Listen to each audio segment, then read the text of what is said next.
Hello everyone, in this video I'm going to walk you through how to change contact picture on iPhone. So the first thing you do is tap on the call icon over here to open up your contacts. Then you search for the person whose contacts you want to change the picture. Let's say I want to change the picture of this particular person.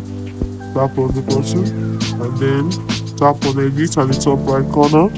Then tap on edit on the photo side and then you choose a new one by tapping on this. So once you tap on this, you now choose the new photo you want to use.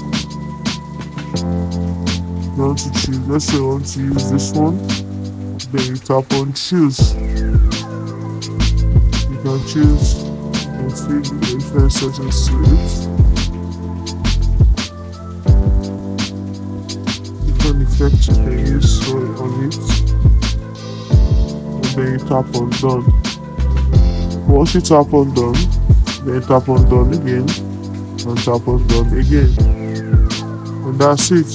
That is how to change contact photo. Let's say I want to call this number. Let's see. Outlook.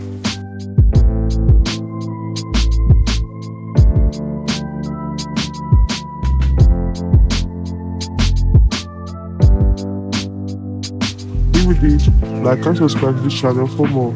Thanks for watching.